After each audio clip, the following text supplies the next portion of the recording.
Yay. Okay. Well, that was easy. Not. Oh my God. My computer is not behaving. Hello. Welcome to Real Talk with Angry Soccer Mom. And I am angry at my computer at this time. The live show discussion topics include anything you feel is newsworthy about racism, bigotry, inequality, and corruption in America. And that's pretty much everything. My computer's giving me a bad time and I'm going to scream, but I made it in again. The show's meant to be an opportunity for viewers to speak their mind and to serve as an educational tool in cultural competence with a focus on learning the truth about systemic racism in America. And I have a couple announcements and we will get started because there are lots of things to talk about tonight. Let me see. Thank everybody who keeps sending me wonderful cutting edge information because I cannot keep up at all. If you want to get a hold of me, this is where you do it right here. Message me privately and I would love to hear from you. So that's where you can do that. On March 21st at 9 p.m. Eastern, we'll have our second meeting of the Book Chat Club. And I was thrilled to have people. GETV News. Hello. I think this thing is on. Boy, I'm struggling to get on these days, but I'm happy to have you guys here. And thanks for being here. I hope you can hear me. I'm just doing some quick announcements. And what happens at each meeting, I will do a quick summary of the chapter that we're on, which will be chapter 2, not this week, but the next week. And we're working on the book, White Fragility by Dr. Robin D'Angelo. T. Rogers, she was on it and you did so great. I was so thrilled. So T was one of the panel members and she was amazing. So thank you so much. And so we're going to skip 1 week and then I will be back a week from this Sunday to do chapter 2 with everybody. So I'm excited about that. I'm doing in a week from this Saturday, I'm going to be doing live streaming. But it's called free streaming. Ronald, hello. Thanks for being here. It's free streaming. It means I hang out and do work and anyone who wants to say hi can say hello and tell me about their life and just anything. It's a way for me to get to know people on a personal level, not just, I've so little time and I want to get to know people. So that's my free streaming. I'm skipping this week, so I'm going out of town. If you want to call into the show, I would love that. Do so after the rant because you can't shut me up when I'm ranting. Well, I guess you could, but tonight's topics I have they're kind of strange. I hope you like them. And obviously anyone can bring up any topics that they want. And if I don't know about it, which could happen, then just jump right in there. And I will try to learn fast. And if you make a mistake, people will pounce on you. I'm just kidding. GETV, the George Floyd case jury selection has begun with 5 impartial jurors. What do I think? Oh, goodness. I am Legend. Thank you for being here. Welcome. I think a lot of things. Impartial jurors, at this point, there's white folks in America aren't educated in reality. I mean, most of us aren't. And I'm sure the defense will be trying to get jurors who basically don't even know what systemic racism is and don't even understand and are pro-police. I have no idea what to think. I think that I think you could get off. And I think it's disgusting. And I am beyond devastated by this country. I can't imagine how other people are. But yeah, I don't know. I mean, we all saw it on camera. He snuffed out the life of a human being in front of us all while he cried for his mother. And people around begged and pleaded for him to stop while he sat there with his smug little look and his hand in his pocket. I saw, that's probably my first murder I've actually seen, like pretty much live. And I will never get it out of my head. But other than that, yeah, I think this nation is just beyond, I'm not in a really great place tonight. I don't know how else to say it. Yeah, Kyle Rittenhouse has been in court today for killing protesters. How do you plead? How do I plead? Or how does he plead? He's it's all, oh, you got questions for me. Lots of questions. Yeah, I've been following his case pretty closely. It's a nightmare, but I don't know. What do you guys think? I'm just so disappointed in our system. It's like my one of my new friends told me the other day that when he was a kid, you know, watching the Rodney King get the living shit beat out of him, and when the police got off, I mean, I know for one, I was working in Compton then, and I was just like, you got to be kidding me. I didn't think there was, you know, naive, silly, stupid me. I thought, oh, you know, of course, I watched him on tape beat the living shit out of this man, practically kill him, and that was a really rude. I was pretty young, but it was a rude awakening. That I thought maybe, you know, well, maybe I don't know. I didn't know what to think. It was one of the sickest things I've ever experienced, and it definitely changed my life and a lot of people's lives. And it's still happening. And I don't know what to say. I mean, it would be arrogant and naive for me to think I had some wisdom to you know, to put upon this subject matter. It's a crime against humanity. Systemic racism is a crime, an ongoing crime against humanity. And we in the United States apparently love it because we won't stop it. And white folks are the majority, and so we're doing it. And it's criminal. And it's disgusting. And I don't know. It's a good question. I'm speechless. I'm extremely distraught with how things have been going for quite some time. But it will not stop me from trying to educate white folks. They don't want to listen. They're afraid. This book really does tell a ton about why we're so freaking afraid. Why is humanity so insensitive to others of other ethnicities? That's a great question. I wish I knew. Listen to my rant. I know you don't like the rants very much, but listen to this rant. You might glean something from it, I guess, maybe. But yeah, that's what my rant's about. It's like, what the hell's wrong with us? I don't even get it. And a lot of people say, oh, angry soccer mom, you're so negative. You're so down. White people are great. Well, you know what? Here's the problem. I don't hate white people.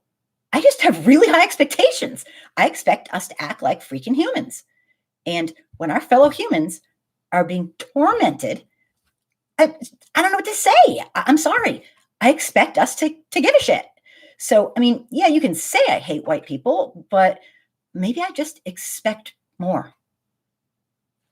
I mean, I expect us to take advantage of this incredible thing called critical thinking, this incredible gift we've been given to be able to be afraid like an animal, but think, you know, there's nothing to be afraid of. Or, you know what, I'll read about this. I'll study more. Or to actually be able to stop and research and inquire and find out, to realize that maybe,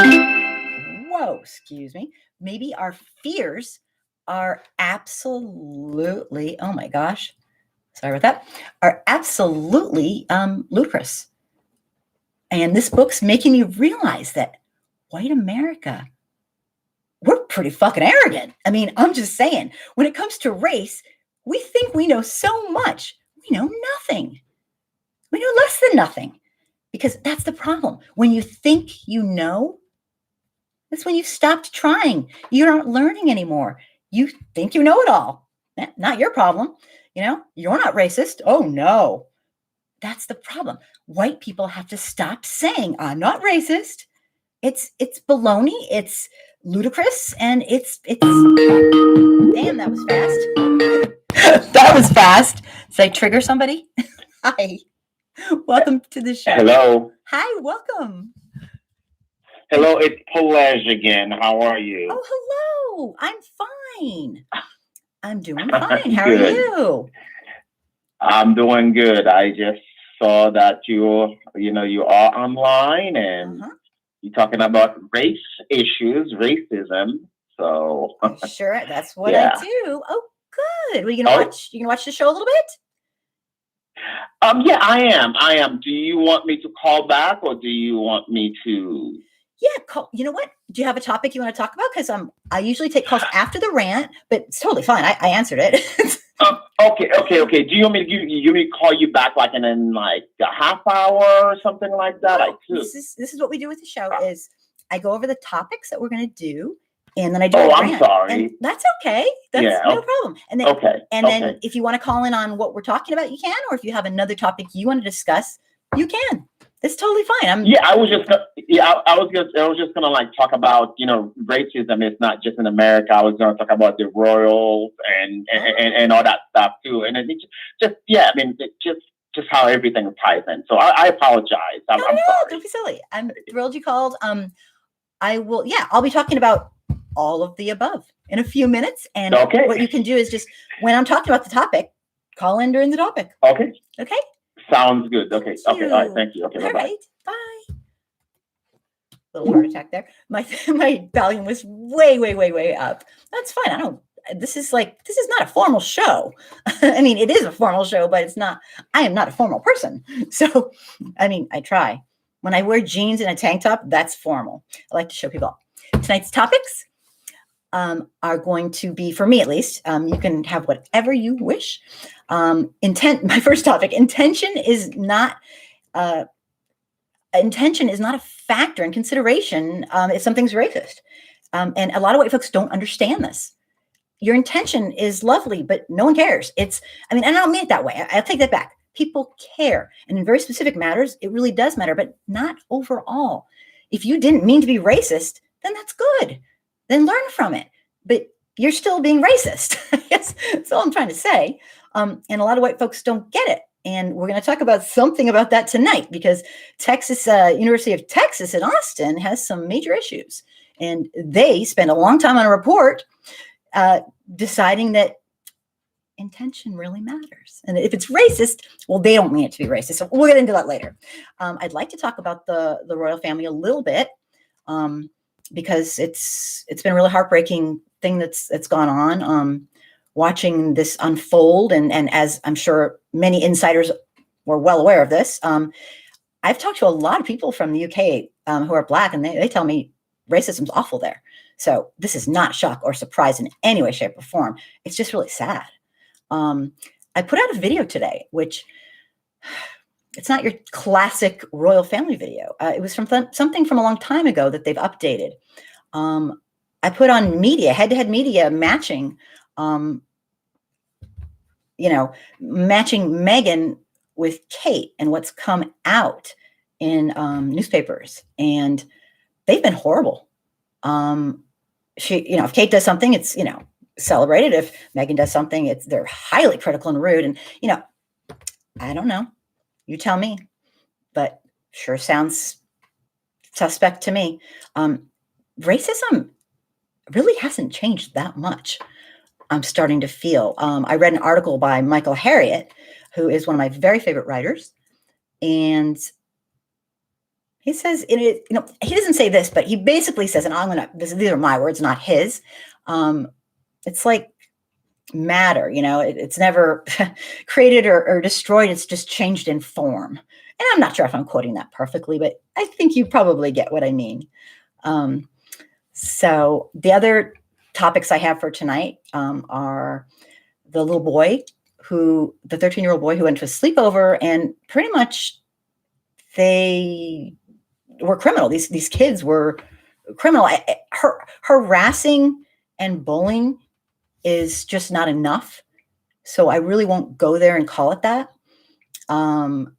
This was premeditated. This was screwed up. The other thing I have is kind of one of my own topics. Gee, imagine that. What happens when uneducated white teachers teach Black History Month and attempt to teach our children who are Black, brown, indigenous, of mixed heritage and non-Caucasian, white, I guess. It's not pretty. And that's something I really wanted to hit upon. So without further waste of people's time, my rant is very negative. I was in a very negative place when I wrote it. And They don't call it a rant for nothing, okay?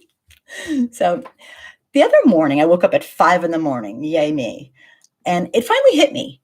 Why? It hit me why? Despite all the obvious cruel, horrible forms of racism, despite it going directly against forming a more perfect union for our country, I'm pretty sure America's never going to allow real equity and justice for Black Americans. And yeah, it sounds negative, but that's kind of where I'm at personally. And I get to do a rant. So, hey, the reason is actually quite simple. It's us. It's American values, white American values. Let me be clear. It's not our Constitution. We can say it's our politicians, but it's not our politicians because, you see, it's us. We elect them. And yeah, there's a lot of voter suppression, but in general, we do elect them. I'm sorry, it's us. We are not nice people. We can be nice people if, we know you and we feel obligated or, but if we don't know you, we're ruthless. Our culture is one of this. I don't know you, so you probably deserve whatever you get. And since I don't know you, we'll assume you deserve it. And America, we're in such denial of our problems. America, we have a white person problem here. Yes, I'll say it again. We have a white person problem. And I know that makes people very upset because we are not used to even saying that word, white. Let me explain. So how did I come to this bold conclusion that America is never going to allow equity for our Black, brown, indigenous brothers and sisters? Well, it might seem like an epiphany, but it's not. It's just logic. The first reason is because we haven't. We could have done this any generation, any century, any decade, any minute, any second. As a group, white folks have the numerical majority, and we haven't. So there we are. Okay, so that means we as a whole don't want it. And that's sick as hell, right? It would really not be that hard. We'd put it in schools. We'd educate our kids. We'd have families end the cycle of racism. Really, I'm sorry. We have the ability to solve this problem. We just don't want to. And I know I'm kind of preaching to the choir here, but there's actually another reason. And it's even more simple than we haven't done it yet. Bear with me. If you just look at what we don't have here and what we could have here, it really makes white America look like a bunch of suckers. We'll fall for pretty much anything as long as we have the chance to maybe someday be really wealthy, like all the wealthiest elites. Here are some things we don't have. And that's why I think we'll never have equity and a dismantling of systemic racism. We don't even have clean water for all of our citizens. We don't guarantee it. Ask people in Flint, Michigan. There's a lot of places you could actually ask. Yes, we also still uphold the death penalty where people are electrocuted and burned alive in front of an audience via the state electricity. Yes, I hate to break the news, not trying to be gross, but that's pretty much what happens. Not every time, but basically they catch on fire and they, sizzle. We have 4% of the population that is put on death row and killed by the state, found innocent post-mortem. In other words, they didn't do it. But that doesn't stop us. 4% doesn't seem like much. But if you're one of the, percent that didn't do it, that's messed up. It's legal to put somebody to death who's developmentally disabled. They don't know. And you say, no, it's not. Oh, yes, it is. Do your research, people. It absolutely is. I'm a special ed teacher. It's not hard to find out. People can deem you eligible for the death penalty if you get a good enough attorney. And, it's, I don't even want to get into it. It's also extremely legal to put mentally ill people to death. In fact, while we're on the topic, we don't even have a real system of mental health in this nation. So you see, I'm naming all these things that we don't have that are so easy to get. And that's one of the reasons I think, This is just not going to happen. Now, again, I wrote this in a very, very bad state. Let me continue, and maybe you'll see what I'm talking about. We couldn't even be accepted into the European Union right now because, you see, they don't take countries that utilize the death penalty like we do, or any countries that utilize it at all. We still allow families in America to go hungry or have severe food insecurities, despite our nation being wealthy. There are people who are starving in our nation, but we think, well, they probably just, they don't work hard enough. They probably deserve it. And I'm sorry, that's what white folks think. You know how I know this? Well, partially because I've been around the block. I've lived in this culture for a while. We're okay with it. Maybe they should work a little harder, right? And maybe they'd get some food. We are not a nice people. Well, what else is there? We allow people to die of curable diseases and sicknesses that, if they can't pay, sorry, they'll wait and wait and wait.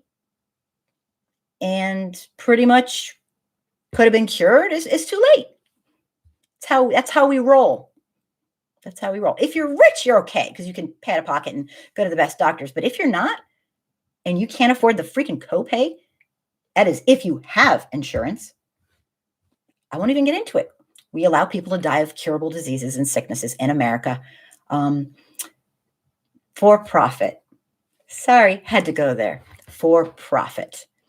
We have the most people incarcerated of any nation in the entire world, minus ones that we can't really tell, like North Korea and whatnot. The for-profit healthcare. If it costs less to kill you, what can we say? We allow rich people to leave jail when they've committed horrendous crimes, but we keep poor people incarcerated, often for years before they are even given a trial. They don't know if they're guilty or not. We don't care. We don't care if they're guilty or not.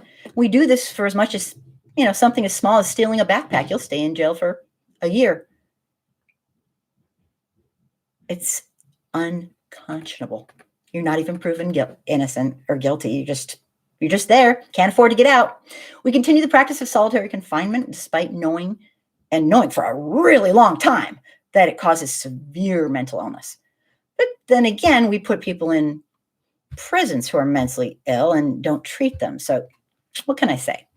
We bomb and kill people in other nations pretty much at free will, yet we can't fathom why 9/11 happened. Go figure. We call it other nations who are corrupt, but we're doing the exact same thing. We just call ours lobbying.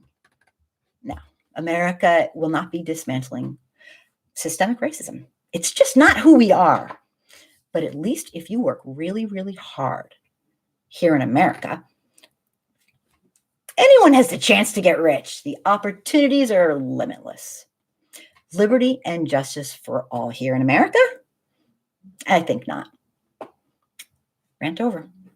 So I don't know what that did for you, GETV, but that's kind of where I'm at. So that might answer some of your questions. I will take some comments, and then we can get into our crazy subject matter. Let me see. I will start at the top. Let me see. Hi, Ramses. Thanks for being here. We think certain people are afraid of their racist past and do not want to come to terms with it. What do you think? I think all of the above and then some. I think that like the book here says, it's unbelievable. The white fragility, we don't even think of ourselves as white people. I can scare away a room full of white people by saying, hi, white people, they'll freak. If people hear white, they go crazy. We don't think of ourselves as belonging to that group. We're just forgiven. And it is really, really tough for us to talk about racism when we can't even say the word white. We, after all, we kind of made this word up, but we personally didn't. So, we don't affiliate with that. And like the author says, Robin DiAngelo, if we're ever going to get anywhere, trying to get white people to understand what we're doing to our fellow humans, we got to chill out with this whole sensitivity stuff. And I mean, I'm the most sensitive person on the planet, but maybe sensitivity isn't the right word, because you see, we're sensitive to our needs, not anyone else's. Is that really sensitive? I don't know. I mean, is that sensitive?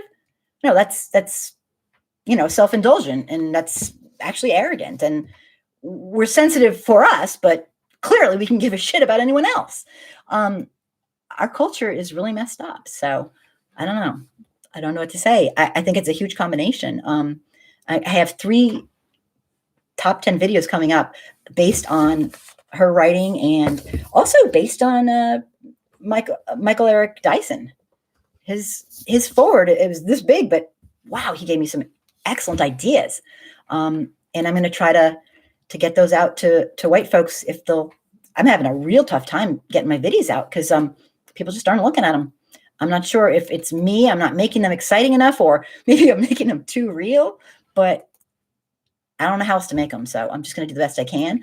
But I'm getting disenchanted with my videos because I really want white folks to, learn.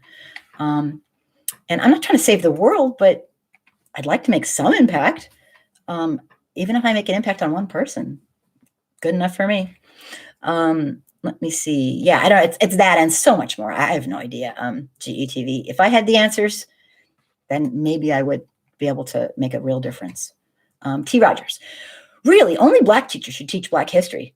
Absolutely. Because I fear that it's the only way the truth will come out. White people have a habit of whitewashing everything. Well, you know what? Can I take it a step further, T? I hate to say it, but, and we're both teachers, and I have yet, okay, don't hate me for it. I've yet to meet a teacher in the public schools, what we call like the suburbs, which I taught in like 5 different school districts. I have yet to meet one teacher who is culturally competent, even remotely. Okay, maybe one. There's maybe one, but she doesn't. She's a floater. She doesn't teach. She's a math instructor. I'm talking one. These are the people teaching our children. I want to tell you a story really fast before I continue. And this is a story that's really personal to me. I probably shouldn't, but I'm going to. When my little daughter was 5, I got called into the parent conference. And I've done parent conferences, like a gazillion of them. Usually I say something nice about the student because, parents get nervous. Like, okay, what are you going to say about my kid? Well, I was nervous because my little daughter, was so shy and such a nice, beautiful human soul. She's 5 years old. She's just such a great kid, but I wasn't sure how she would do in a classroom, a public school, and everything. And so the first thing the teacher said is, "Your child can't read." She didn't even say hi, really. She can't. She said, "Your child can't read," so I put her in with the disabled kids. Okay, I'm a special ed teacher. I'll say it one more time.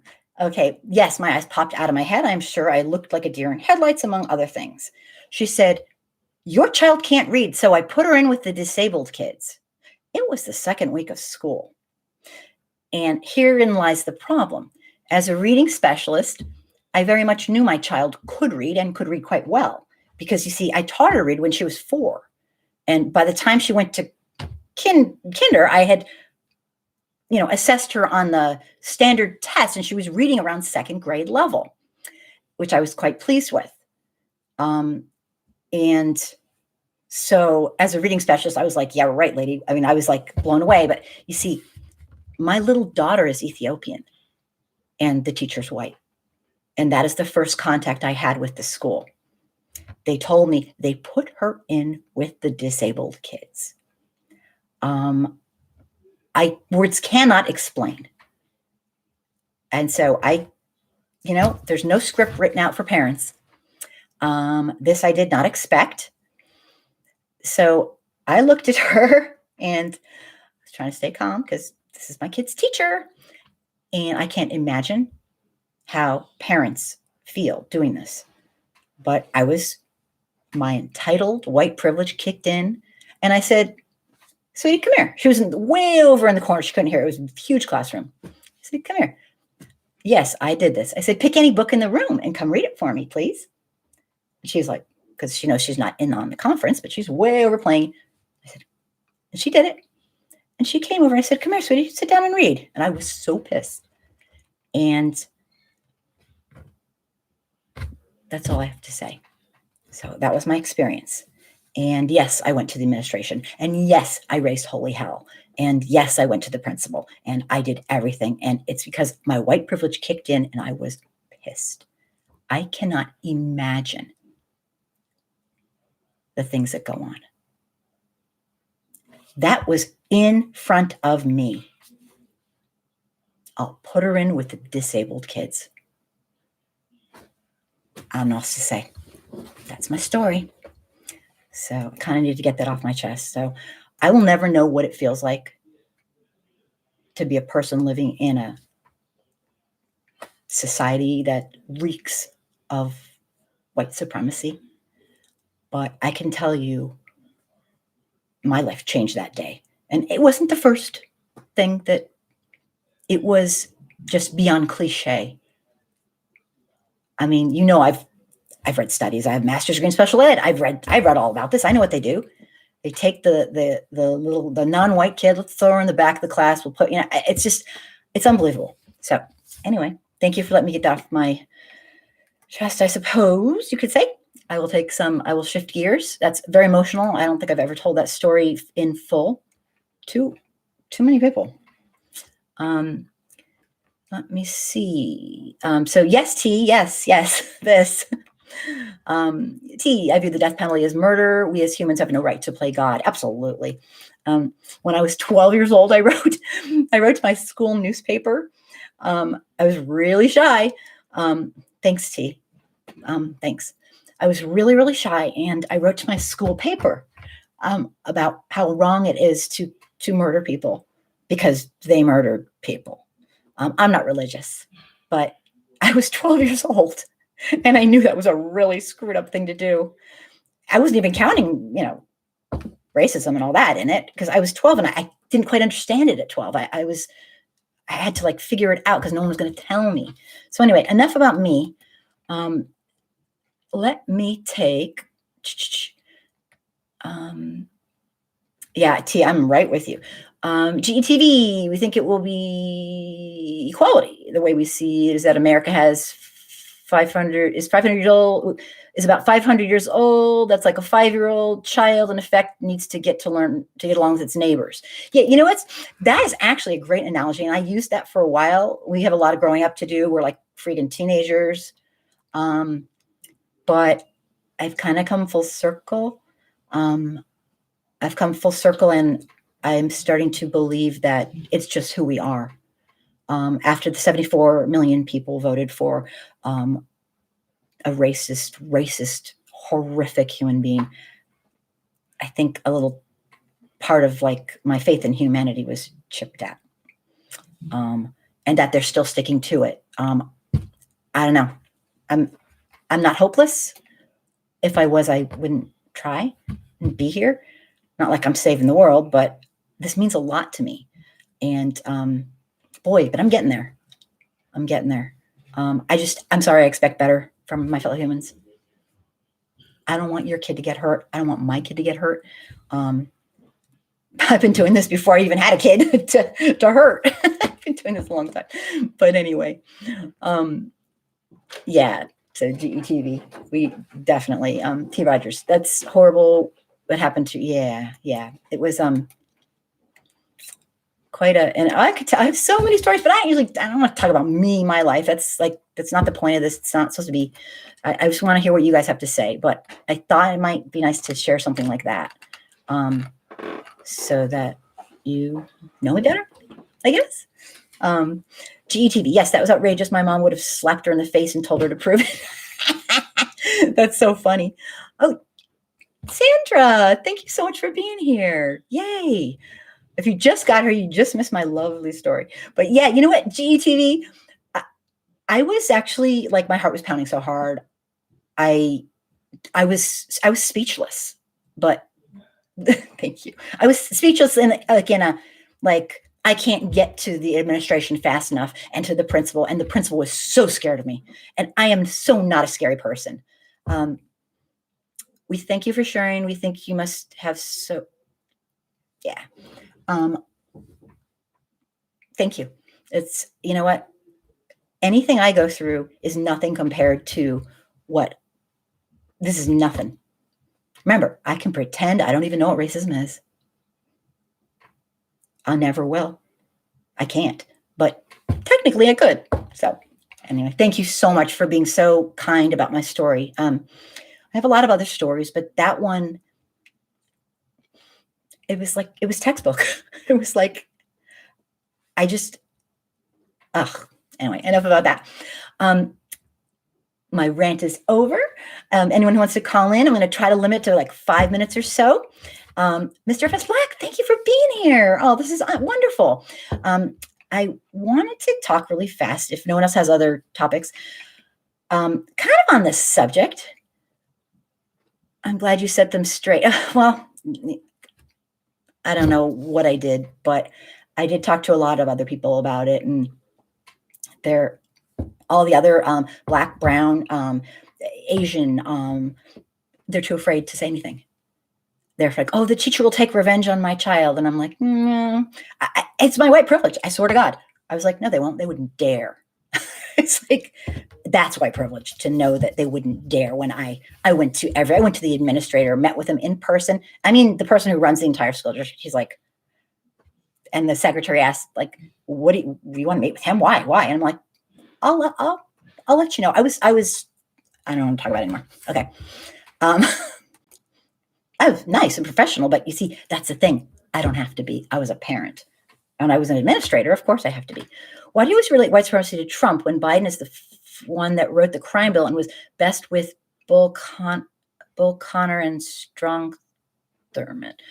I related to Trump because have you not been watching what's going on in our country? Because Trump just tried to make a coup so he could become dictator of our nation and implement all his systemic racism that he's lived for his entire life. A man raised by Klan. I'm not sure what else to say. I'm not sure. I mean, this is like, I don't even know what to say, to be honest with you. Have you studied about what he did to the Central Park Five, the boys that, have you seen? I don't want to get into it. This show, I'm going to be really honest with you, Ramses. I appreciate you, but this is not a show to debate racism. That's a given. We live in systemic racism. And if I could go back in time and do some historic stuff, like I could, talk about all the presidents and all that. But you see, he was just president and now he's not. And so that's kind of why. I'm not trying to be snarky with you. I'm just this is kind of current, really current. And he's not being held accountable for his crimes against humanity. I didn't vote for Biden, but I don't have a choice. It's not my choice who gets to be president. All right. Enough said. But so, yeah, I'm not trying to, I definitely have, I have opinions on all these things, but that's kind of not where I'm going tonight. I just wanted to tell you guys about some other subjects. Nice, nasty. Oh, yeah. Oh, yes. T. Rogers, you're funny. Yeah. But I surprise myself. I'm usually really nice, but some things are unconscionable to me. And that's why I've dedicated myself to trying to somehow make an impact. One person, two people, 3, I don't care. I'm just not going to stop.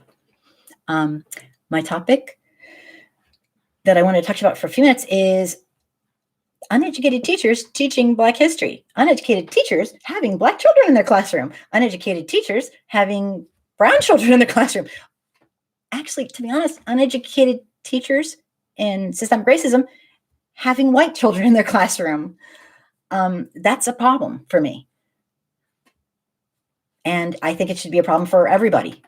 Last month, as the month drew closer, a high school teacher in Florida was suspended with pay for allegedly telling students that slaves weren't whipped by white people and that the N-word is not a racial slur. It just means ignorant. Okay, just another example. Last February, a teacher in Tennessee gave her fourth grade students an assignment called Let's Make a Slave on a speech about keeping Black slaves under control. She went on. In 2019, a fifth grade teacher was accused of holding a mock slave auction in which white students bid on Black students in New York. Yay. Now you might think, oh, these are just, isolated incidences, and you'd be wrong. Oh, so wrong. I'm sorry. You're funny, but here's the thing. These unconscionable assignments to children can traumatize. And experts say that they're just one example. This is what experts say. One example of how teachers in the United States have struggled and failed to teach this very complex topic.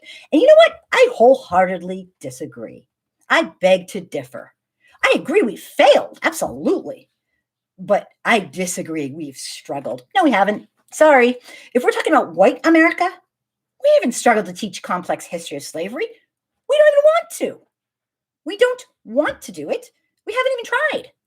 And yes, I'm talking as a collective because I'm sure there's somebody who has tried. I don't know them. I don't know everybody. But as a collective, please, we haven't struggled.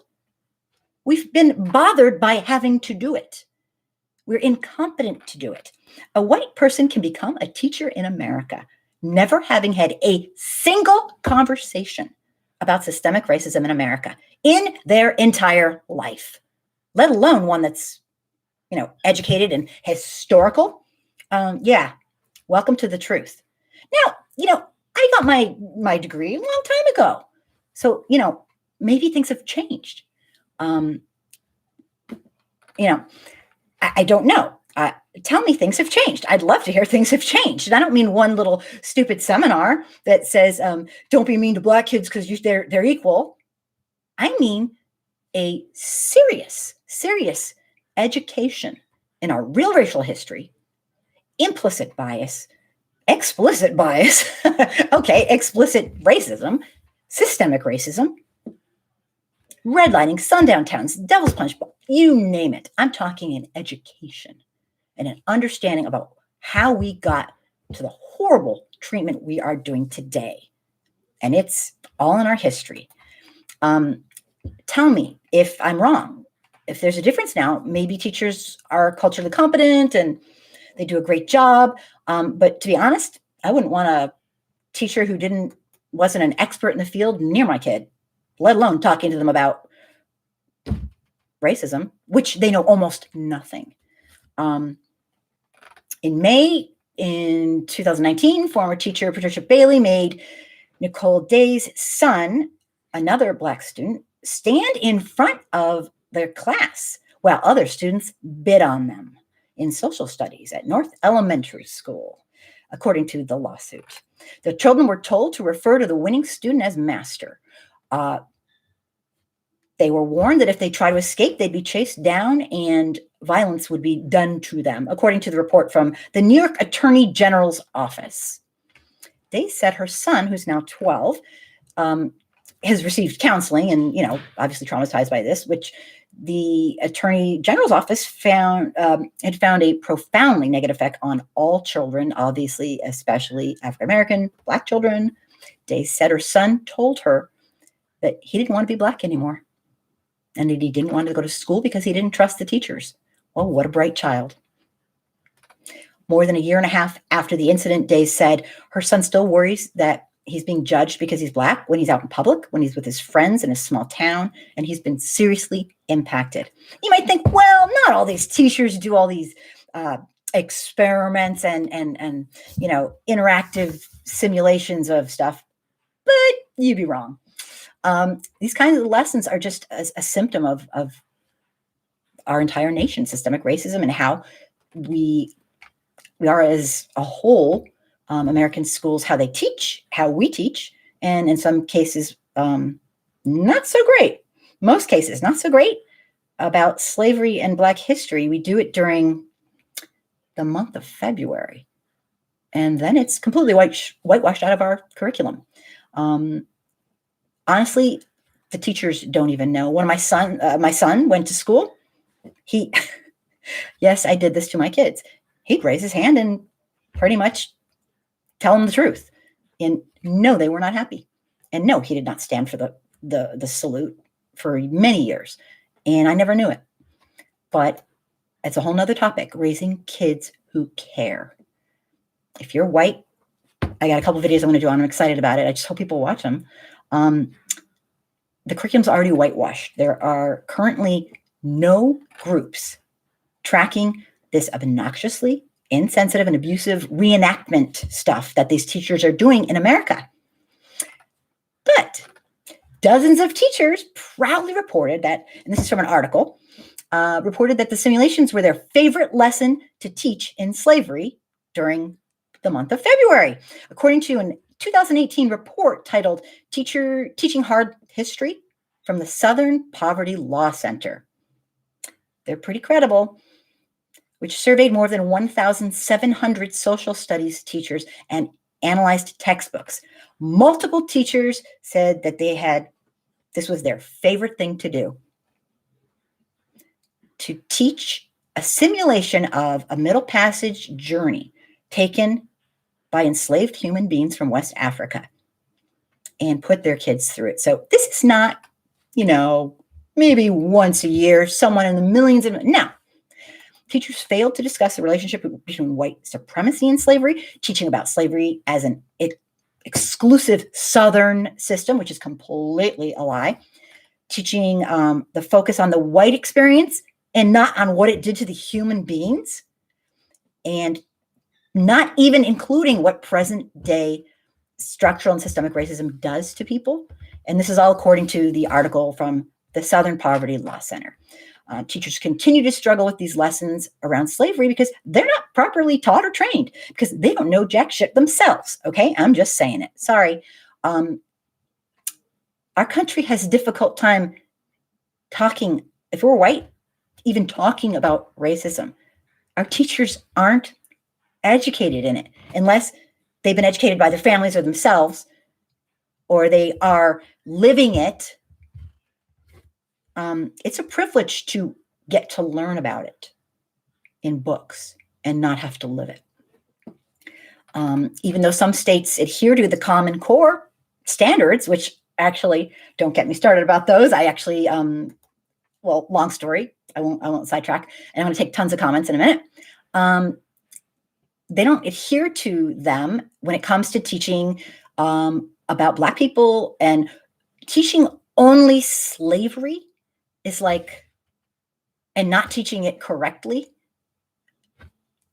I don't know. There's no words.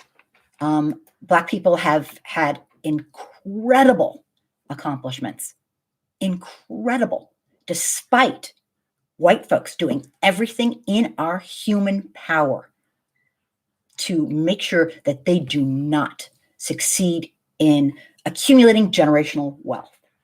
We've done everything. I mean, I you know what? It's just warped over time, a little more covert than it used to be, but recently, maybe not much. I'm not sure. Does anyone here think that a public school teacher should be able to teach our children about arguably one of the most complex and horrific crimes against humanity that's ongoing in our nation and has been forever, with no education? Well, I don't. And maybe I'm asking too much here, but if you are a teacher in many states, you have to have a second language acquisition credential because of the children. And I agree 100% with this.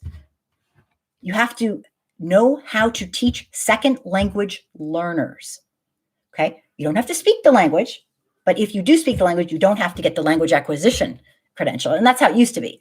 But you have to get it. You have to know how to teach ESL. Okay. Yet teachers do not have to know anything about their own freaking system of racism. I'm talking about the white teachers. Okay? Because remember, everything I say is for white folks. Anyone can listen to it that wants to, but I don't teach people who are living it. That's ludicrous, arrogant, beyond embarrassing, out of my lane. Like, how would I know better than the people who live it every day? Give me a break. So, that being said, I'm going to take some comments. Sorry, I was a little intense there, but it's ridiculous. It's ridiculous. I do not think you should be a teacher if you cannot majorly get in touch with your own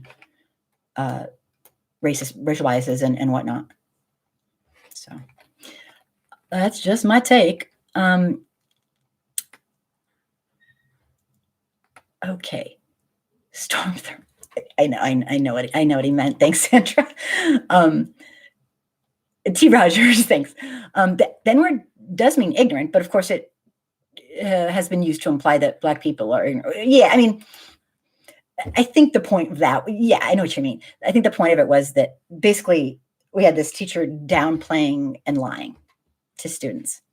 I saw a video clip just the other day, and I don't think I posted it. Maybe I did. Who knows?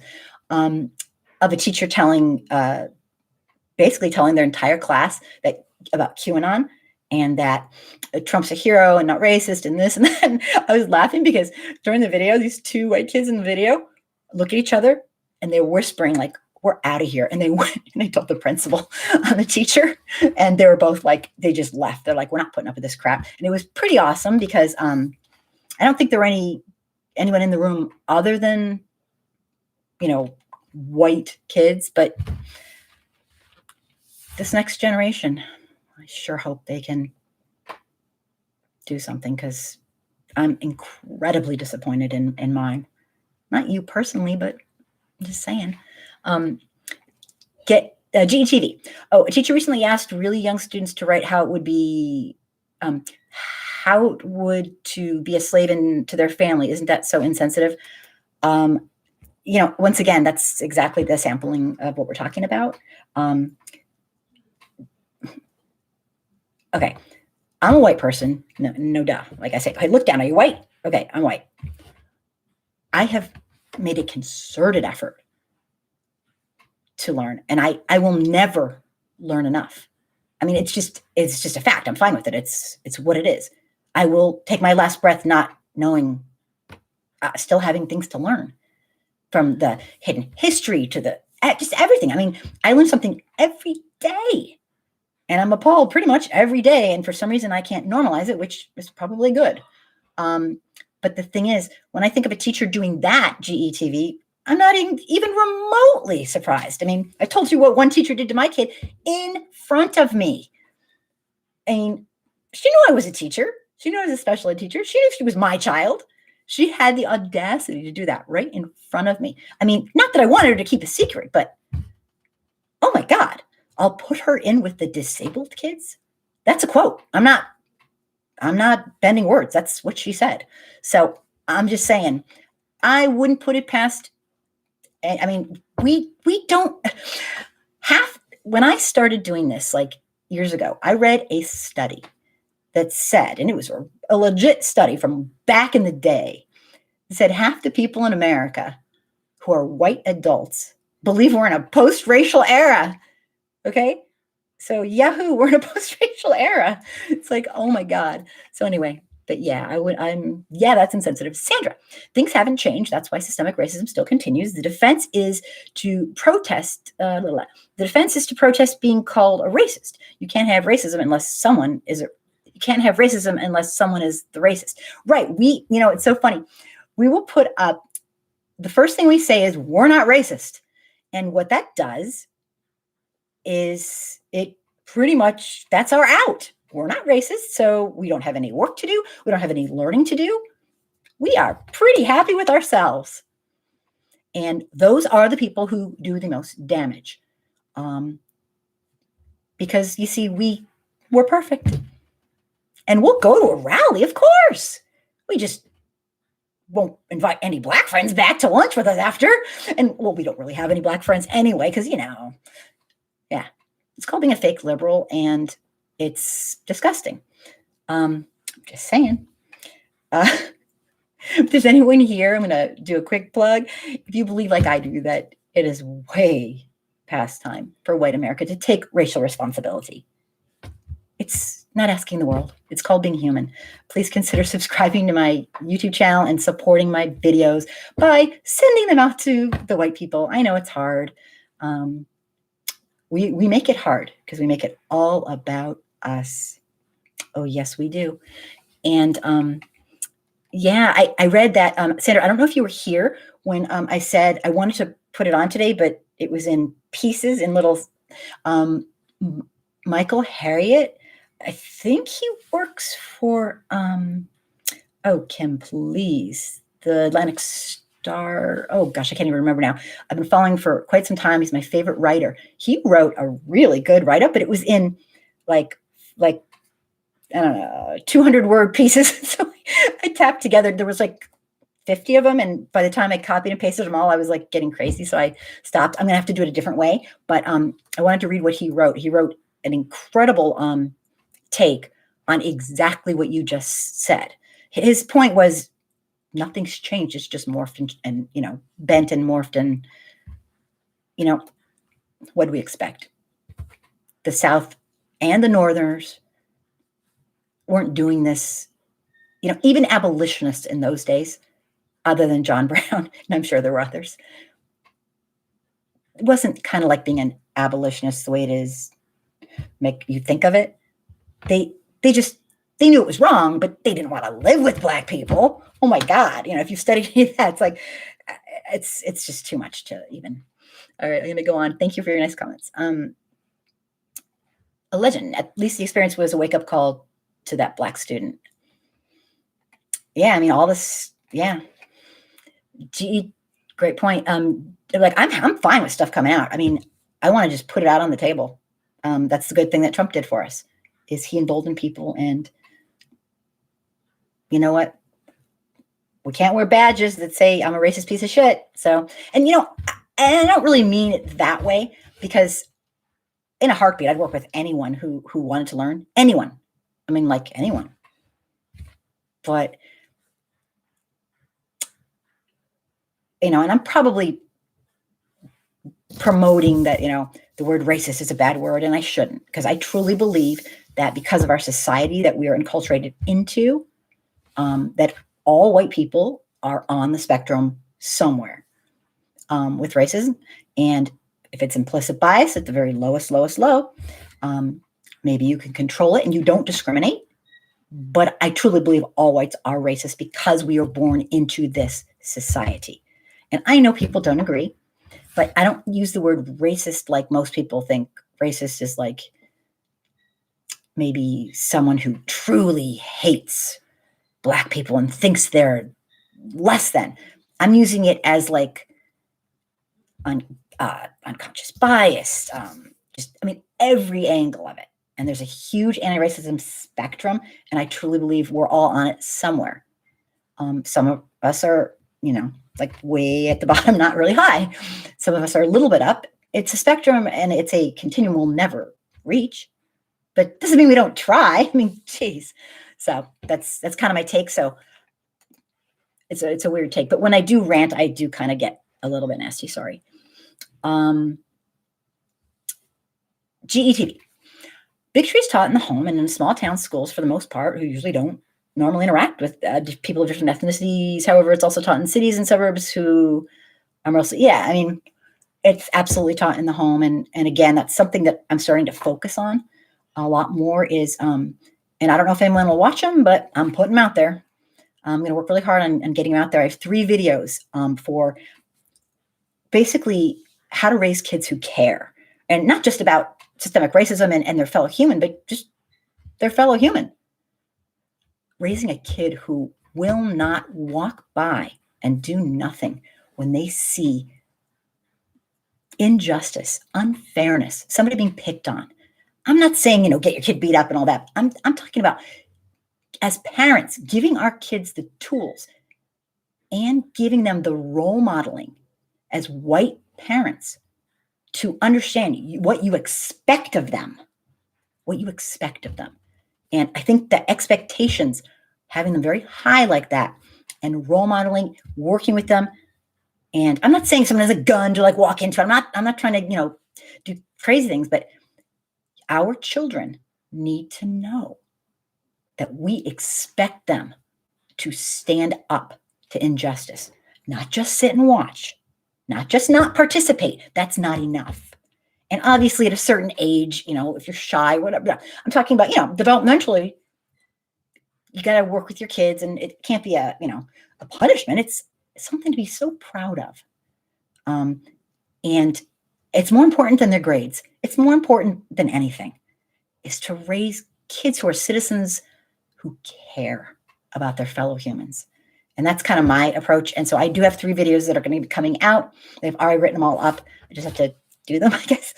I don't know who's going to watch them, but I'm putting them out there.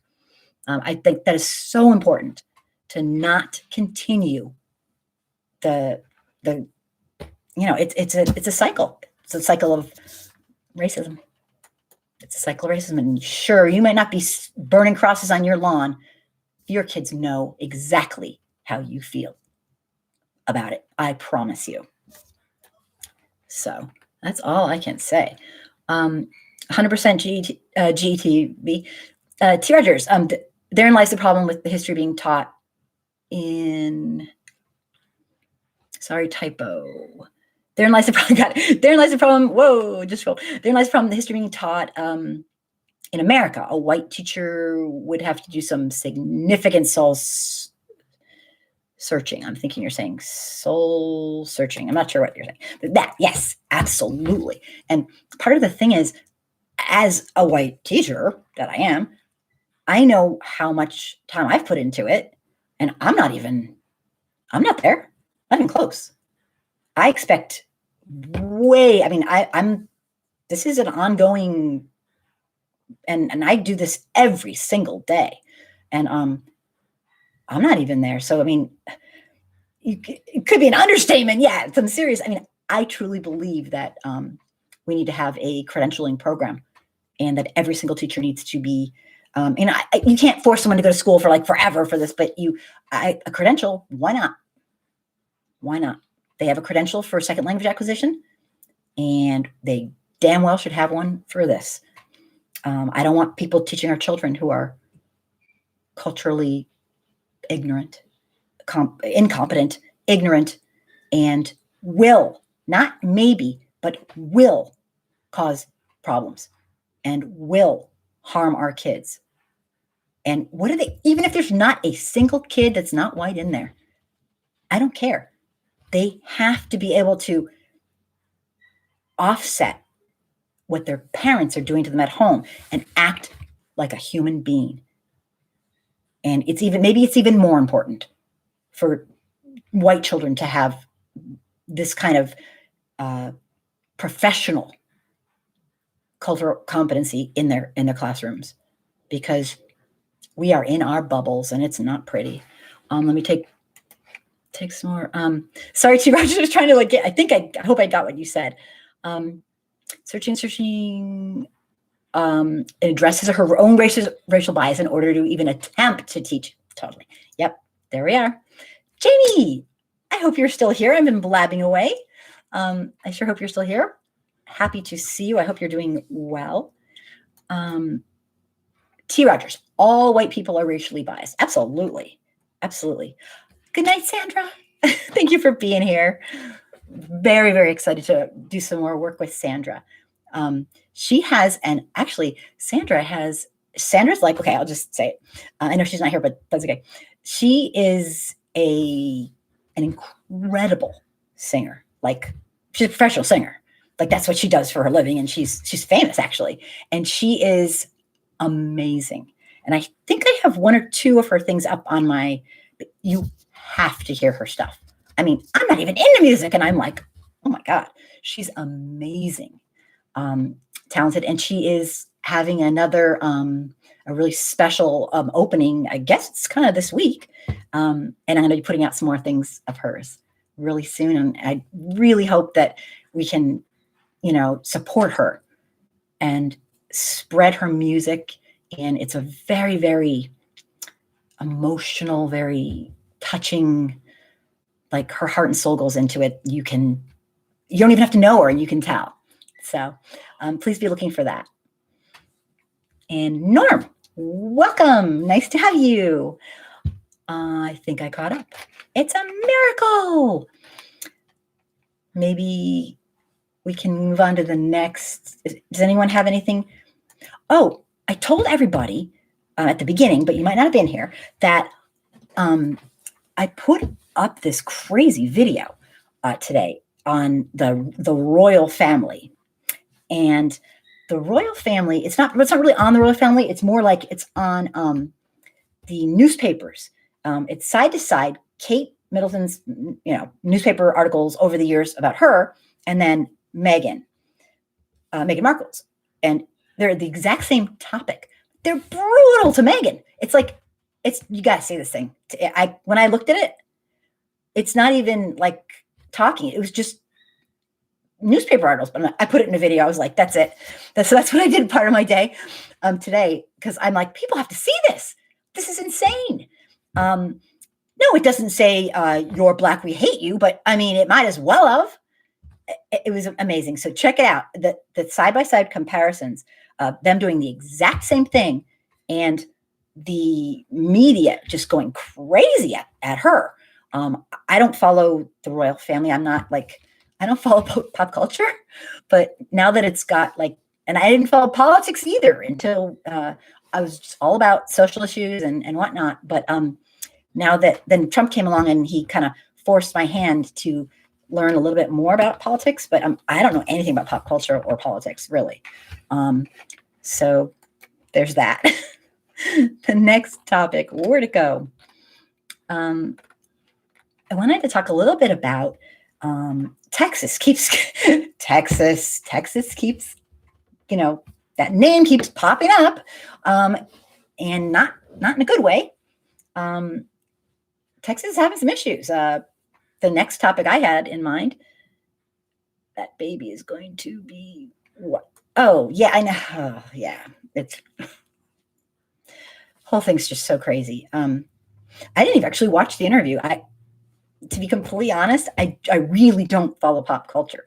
But then because it does have to do with racism, I was like, Kim, you don't have a choice. Get over and so I've been reading a lot today. And I'm starting to learn a ton. And I do know a bunch of people from the UK and they're Black people, and they've told me it's really bad. That's their take. And they don't know each other. They're just random people that I happen to be in contact with. So I'm not shocked in the least. It's just really sad. Texas authorities are investigating an allegation of racism and bullying of a 13-year-old by his classmates at a sleepover. And they said bullying. T. Rogers, I didn't watch the interview yet, but I plan to. I think I might even go back and do that. Now that I'm realizing it's how significant it was. When I first heard about it, I didn't know why they were, leaving the royal. I thought they were disgruntled with something, but I really didn't know anything racially. But now, oh my God, now I do. So Texas, what do you guys think? They're calling it bullying, and I really have problem with that a little bit. Bullying is too gentle a word. This child was abused. It was completely. Let me read you a little bit about it and see what you have to say. Texas schools and law enforcement officials have launched investigations after a video surfaced showing a 13-year-old allegedly being bullied by classmates during a sleepover in a home in Plano. I hope I'm saying it right. To call it bullying minimizes the gravity and the horror of this attack. And the person that's a quote from somebody who is the attorney representing the family of this 8th grader. Terrorized. This is sick. What these kids did to this guy. I'm just appalled. A fellow student befriended Sumerian. I'm guessing that's how you say his name. I'm not sure. Forgive me if I'm not. I love that name, if I'm saying it right. Sumerian. And he invited him to a sleepover which is nice to get invited to a sleepover. I mean, which took place in February. And what happened was, how do you, I don't understand your question. Maybe reword that. I don't understand your question. Sorry. Just like reword it so I get it. I'm sorry. Well, I'll get back to you. Yeah, I don't really understand what you're asking. So a fellow student befriended this child and invited him to the sleepover. It took place on the weekend of February 12th. Cole and Smith told CNN. So these are people talking. Smith says Sumerian didn't know beforehand that some boys who had harassed him at school would be there too. Sumerian was called racial slurs. He was made to drink what appeared to be urine and shot at with BB guns in a sleepover that was pre-calculated and racially motivated, Cole said. Sumerian has been harassed while he was on the football team, which led him to quit the football team. According to, gotcha. Thank you. Okay, I'll get back. Okay. Gotcha. Okay, thank you. I was like, what? Got it. Okay, thanks, Norm. Thanks for working with me. Like, what? Sometimes I'm a dingbat. I mean, it's just me. Sorry. According to Smith, Sumerian reported the alleged harassment to the coach and the school counselor, but I guess they thought like the office just kind of like brushed it off as boys will be boys. That's disgusting. Sumerian is still he's still with classmates who are members of the football team, and they still harass him even though he's not on the team anymore. At the sleepover, Sumerian was taunted, was called the N-word, was called homophobic slurs. No, it's okay. No, you're awesome. I'm slow, but what can I say? Some of the boys shot this child with a BB gun. That's like, I'm sorry. A cell phone video was shared by Cole. It shows Sumerian was made to drink what appeared to be urine. People were laughing in the background. Other videos show him being slapped while he was sleeping. I mean, Jesus Christ, people, this is sick. This is sick shit. The child, Sumerian didn't initially tell anyone about what allegedly transpired. I do not like when they put that in articles. Give me a freaking break. There was a video. No, get that out of there. I'm part of the article. But the sleepover, what transpired at the sleepover, because the boys threatened him. So this is like huge. This is huge. They threatened him. He didn't go back to school until February 22nd because of the snowstorms, which is what a lot of us didn't do. Back at school, he was asked by his classmates, did you really drink it? I mean, this kid has been traumatized. Members of the alleged, what happened was, apparently he takes sleep medication, and which makes him groggy. So he didn't really remember what happened. Apparently he saw it on the video. He takes anxiety medication, and a lot of kids do that. I know some of my kids have done that before they've gone over to sleep over that nature. So that's not uncommon at all. The classmates then showed him the video that was shared around the school. Talk about humiliating this child. Oh my God. Sumerian didn't tell the principal about what happened at the sleepover until last week when school officials were made aware of the video, according to Cole. Apparently Cole knows a lot about this.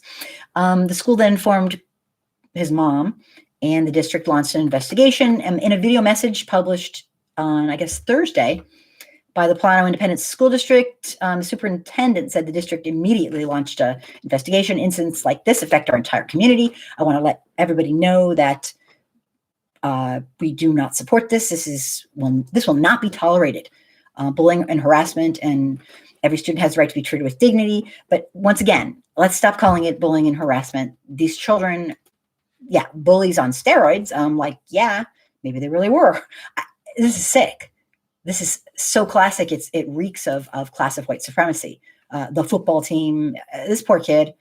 In a statement to CNN, the school district said that the middle school leaders and counselors immediately began working closely and carefully with all the involved students and their parents. So they didn't know about this for a while. And it can happen. I am glad to hear that they are definitively on top of this. For everything I read, this is not being swept under anywhere. You never know, because you see, white supremacy, what can I say? Since Plano Independent School District, employee members of the local law enforcement at school, the resource officers, which is a whole nother subject, don't get me started here. And the department was immediately involved. But you know what? Our police aren't trained in this. I mean, hello, like the understatement of the world. That's the understatement of the century. So great, the police are involved, but they're ignorant. I'm sorry. If you're a white police person and you don't make a concerted, long-term, in-depth effort to educate yourself in systemic racism, in your own belief system, then I'm sorry, you're worthless in that regard. I'm sorry.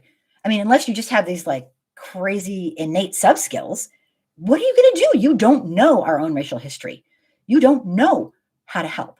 You don't even know how to help yourself. So, I mean, I'm just saying. I mean, it's great that they're aggressively investigating the case, but I'm sorry. We need to have some sort of credential. We need to have teachers and people working with our children who know our real racial history and who get it. And while I'm on the subject of police, oh my gosh, don't even get me started. Our police don't even know the difference between a drunk person, a developmentally disabled person, a person who's on the autism spectrum, a person who's, oh my God, they don't even realize when they're working with a child. I mean, police generally look at children who are not white as many years older. This is crazy. Yet we give them a gun. Okay, I'm just going off subject here. Sorry. They're aggressively investigating. I think the people were devastated about this happening. I don't know. What do you guys think? I can't even blame the parents. I mean, I can't blame anybody. It's our society. I mean, our society is in total freaking denial. And this is how it plays out. Our teachers aren't educated. Our police aren't educated. Our parents aren't educated. It's unbelievable. I was angry and sad. I was confused. Let me see. Cole said he'll push for the school district to make changes to how they handle bullying and harassment. You think? Maybe. He quit the football team. So, when a child quits the football team, you don't wonder why? Ask them why maybe? Or I'm just saying, right now, what Plano Independent School District is doing is, this is what the mom says, obviously, is not working. I'm certain if the failure is in the failures could be in the policies. I'm not certain if the failures are in the implementation of the policies. I don't know where the failure is, but I plan to get down to the bottom of this and assure that this school district has appropriate policies and procedures in place for our children's safety. I'm sorry, I'm going to be really honest here. I bet the principal and the vice principal don't know a damn thing about. I mean, you can go through life, if you are white, never learning the truth about our real racial history. You can be a lawyer. You can be a police. You can be a teacher. You can be an administrator. You can be a principal. So with all due respect to these folks, if they're not educated, and it takes a long time. You don't just learn overnight and get it. It's a process to learn the truth about our real racial history and then learn the truth about systemic racism. So good luck to them. And I'm not trying to be nasty. I'm just saying they're acting, this is not an easy fix. This is in our culture, and for the most part, white folks really don't want to solve it. Uh-oh. I don't know if you can hear this. A pretty kitty has a kitty's here. Okay. My poor little baby cat. I just have to get somebody. My poor baby. Nails and Glitter, welcome. He wants to come in and say hi, but hopefully someone will save me. Let me take some comments. I need to check that. Yeah, definitely. Go back. All right, comments time. Thank you so much for bearing with me. Where did I like stop?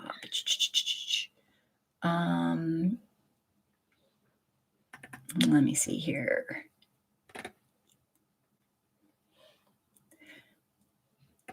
Okay, back to Norm's question. How do you keep your blood pure unless it's incest? He was talking about the royal family. Very good. Yes, I don't know, but don't even go there because I'm sure there's. I have no clue, but that's a very good one. T. Rogers. This is why I don't allow my children to do sleepovers, and I'm always around wherever my kids go. Call me a helicopter parent, but I don't take care. I am extremely passionate about children. I know you are. I can tell. I bet you're an incredible mom. Norm, you are fine. Oh, Mr. Epsilon said that's horrible. Yes, it is horrible. Norm, my son is autistic and he's bullied often. Oh, I'm so sorry. That is horrible. I I think I'm going to have to go get the kitty because nobody is helping me. Nobody's helping me. Cat. Want to see my cat really fast? Hate to do it, but come here, baby. Come here. You're okay. You're not supposed to be in there. You're a little naughty. You're a little very naughty. Okay. You're okay. Okay. There he is. This is my cat. Say hi. Okay. Off you go. Okay. There we are. Now I'm back. Okay, that wasn't too embarrassing. He meows and meows and meows, and he's really, really old. And he's a good boy, but he's very, very he's been keeping me up 15 times a night. He's confused, I think. I don't know. My baby. Okay, enough about me and my cat problems. Norm, that is awful. I'm sure you're on top of it, but my God, that's sick. That's really sick. God, I'm so sorry. I'd like to hear more at some point. That's a terrible thing. I am legend. I don't have children, but when I do, they definitely won't be sleeping over at their white friends' houses. Yeah, I hate to say it, but it's really scary. Can you grab the cat, please, and take him out of here? Sorry. Could you? Thanks. Thanks, honey. All right, let me take some more comments. It's a family show. What can I say? I am legend. It's definitely something I never really thought about. Thank you. But I do now. I didn't have to think about it. But I do now. I mean, obviously I've been thinking about it for 15 years, but before 15 years, I did not have to think, what do you do? Do you let your kids I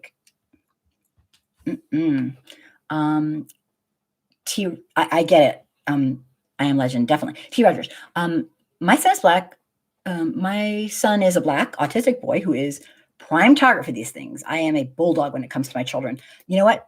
We have to be because, and I'm also with my white children from the minute they could make a word, their education began in anti-racist training. And I didn't know what I was doing, obviously, but I was learning on the job and reading and learning and talking to lots and lots and lots of friends who are black and who could teach me. And I had great mentors. And I am extremely pleased with who they are as humans. And they have a lot of problems. Don't get me wrong. We're not into this, oh, my kid's perfect. No. But with that, it's the one thing when all else is going wrong, I can say my big kids will never allow something. In fact, almost overboard, which is a whole nother story. Almost overboard. I have stories to tell, but it's something that's extremely important to me. And white parents, it's imperative that we educate ourselves so we can educate our children and stop the cycle of racism. You don't have to be overtly racist. I'm talking even if it's implicit bias. Anything is too much because it adds up to become a behavior which turns into discrimination, and that kills. And everything we do as a society adds up. So, okay, I'm like preaching here. Wow, I did not know your son was autistic, T. Rogers. I did not know that. You have to be so careful because disabled people in general are victims of, oh gosh, really bad. Let me see. Jamie, a young 14-year-old white boy assaulted my granddaughter, grabbed her, but called her names and pulled a knife on her. Thank God she screamed. The boy is now in juvenile. Wow, that's horrible. Was it racially motivated or just happened to be like a kid who was really out of control? Whatever happened to school guidance counselors? Well, they still have them, but I don't honestly, don't hate me for it. I don't even think they had extensive training in it. I mean, training's lovely, but you get it. It's a lifestyle. It's not like something that you just learn. It's a lifestyle of continuous learning. So, I mean, training's like a cheap word for it. You got to keep it's a lifestyle. I don't know how else to put it. Let me see. Sorry, I'm backing it up here. Jamie, I'm so sorry. I'm glad they caught the guy and they kept it away from your grandchild. That's terrible. GTV, whatever happened? Oh, we got there. Oops. Mr. FS Black. Hearing what happened to the child reminds me of a film called Lords of Discipline, accounting a Black cadet who got violently harassed at a military academy. Oh my gosh, that sounds awful. Thanks for mentioning that. Nails and glitters here. Maybe. T. Rogers. Mrs. F.S. Black. I need to check that film out. Yeah, that's interesting. Thanks, Norm. You're a sweetheart. Thank you. Nails and glitter. Would you be interested in teaching a class on implicit bias? Who are you talking? Who you were addressing? Who are you addressing? Who are you addressing? Tell us. T. Rogers, kitty cats. Oh, okay, you must see my kitty. Let me see. Mr. F.S. Black, T. Rogers. If I'm not mistaken, I think it was adapted from a book. Okay. Dan, no way. Are you here? I'll be so excited if you're here. I will be thrilled if you are here. A nice little envelope. That's cool. So is there anyone who wants to say about the royal family? Anything? What do you think of them leaving? Yay, Dan! Awesome. Dan's my local friend. It's like, oh my gosh, like he's like a real like a live person. If there's anything you want to say about this racist stuff, I feel terrible for Megan. I do not follow it closely, like I said, but I'm going to try. But that's awful. That is awful. And I gotta say, the prince, like, he's got some serious respect from me. That's all I can say. I don't know a thing about him, but it's like I always say, humans first. Harry loves that woman over his family. Yep. And you know what? You can't pick your family, even if you're royal, but you can pick people who are good to you. And to be honest, that's what I've done in my life. I haven't seen my family in 15 years. Very, very sad part of my life, but it's what I had to do. So I respect him very, very much for what he's doing, as far as I can tell. And once again, I really haven't studied his history very much, but to step up to the plate and say, I will not do this. Would you be interested in teaching a class on implicit bias? Oh my God, heck yeah, I would love it. Yes. I would have to study so hard, but yes, I would love it. We should talk. Yeah, of course. I love this. Is like, yes, thank you. We will talk. The next topic I have if people are interested in this is kind of a strange thing. I got it from USA Today, but it was all over the news for a while. And it was actually maybe not last week, but it was this week, I think. University of Texas at Austin. Oh, I hope she remains safe too, Norm. It's so crazy because she, oh my God, they just won't let her win. They just won't let her win. I am legend. I'm not surprised by the royal family situation. Knowing England's history, I expected it, and I'm surprised stories similar to that haven't circulated lately, haven't surfaced sooner. Yeah, because I have friends from UK. They tell me horror stories. Like they make it sound like it's kind of like here, and not exactly, but definitely rings a bell. And to hear all that, God, people are so weird. It's just so weird. We're all the same race. What is so hard to understand about that? No comment. Okay, I will comment, but anyway, I will keep going. Thanks, everybody. And thank you, Nails and Glitter. Yes, yes, yes. I will be excited. You're going to tell me exactly what you want. And I'll, I used to write, oh my gosh, I wrote so much curriculum. It was like kind of like my favorite part of teaching. Is that really teaching? Maybe not. I like curriculum writing because it's, I don't know. I'm weird. I like it. So USA Today is reporting, and many other places. A University of Texas at Austin report came out this week, and it was a very extensive report. I don't know what to say other than if you, I'm going to quote an article. If you want to understand what privilege looks like, we got it right here. If you want to understand what ignorance looks like, how a group of highly intellectual people can pretty much be blind to racism.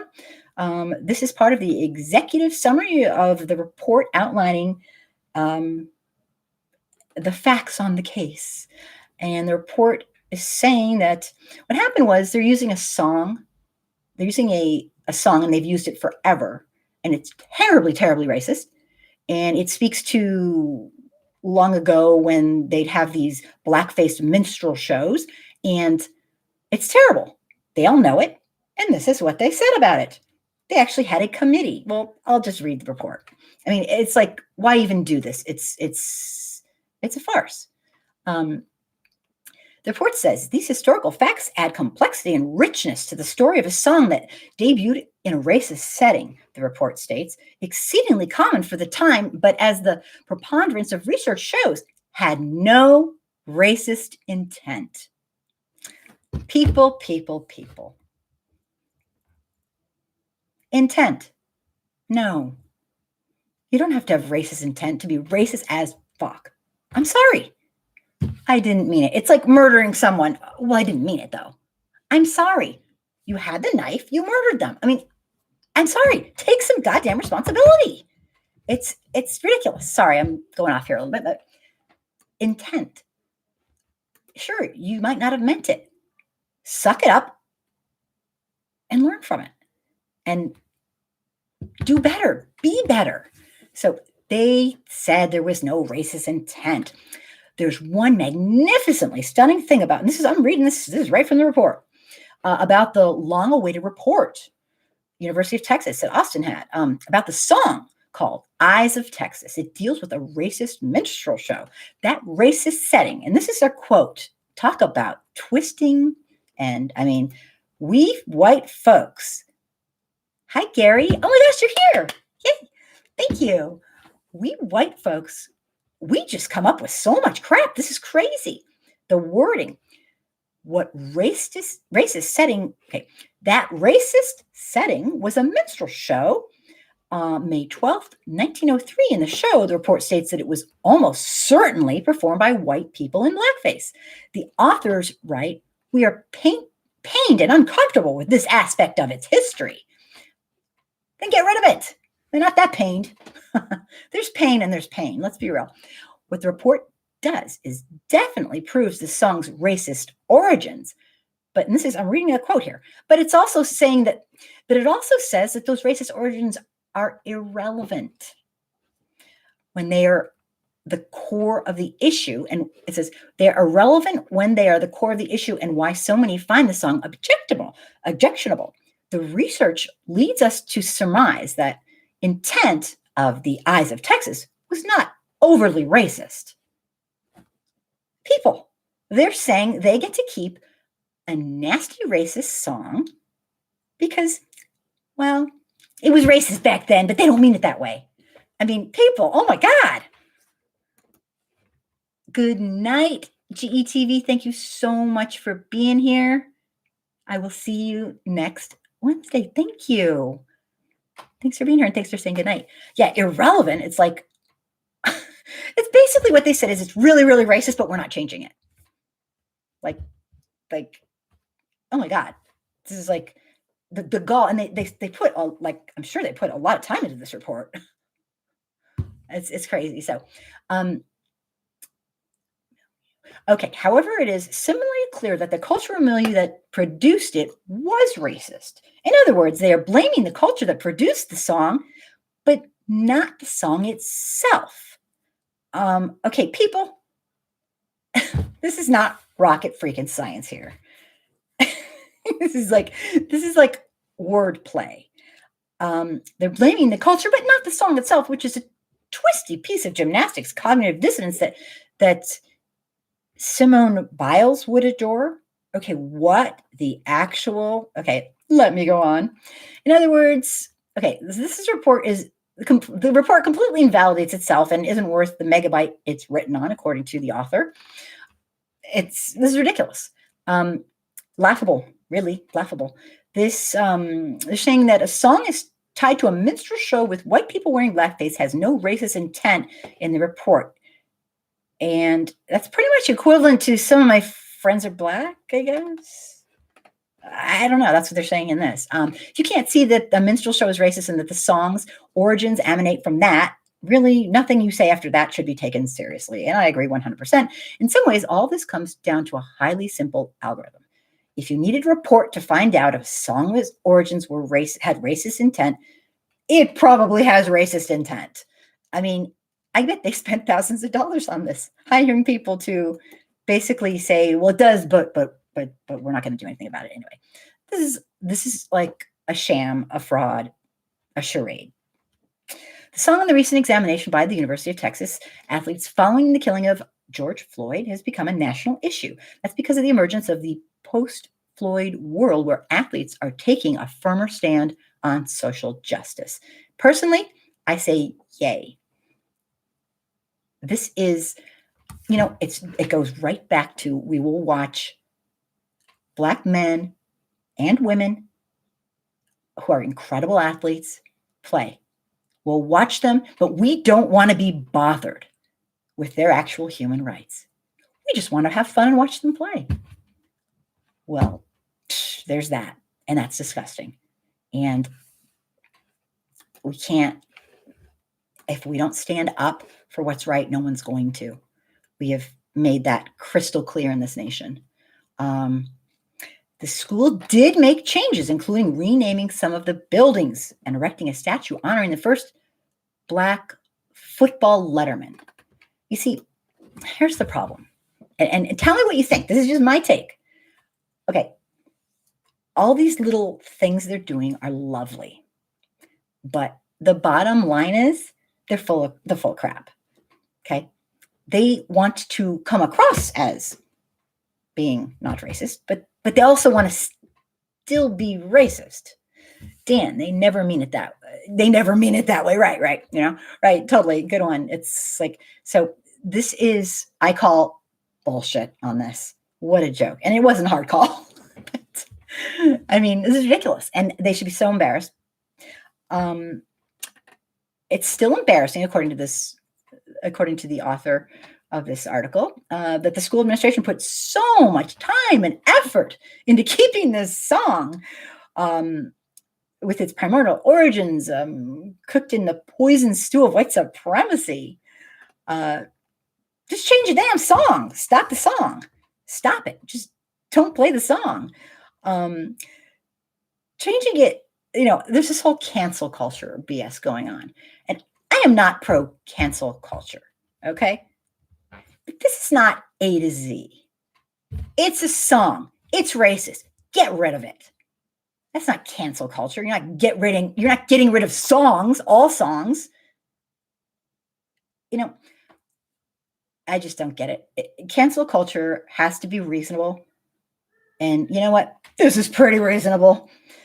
As is taking 6 of Dr. Seuss's books that were extremely racist and not publishing them anymore. They are not canceling anything. There's millions of copies everywhere. They are not going to continue to publish them. And that was the people who run his organization. And some of them are relatives. It's not cancel culture. It's called act like a freaking human. Oh my God. So anyway, I think that might have counted as another rant. Maybe. I am going to say goodnight to everybody. Thank you so much for being here.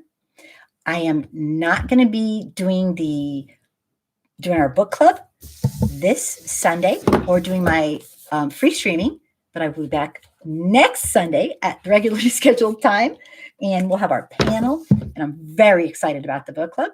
And I will do next, not this one, but the next one, my free streaming, and I will definitely be here for Wednesday's show next week.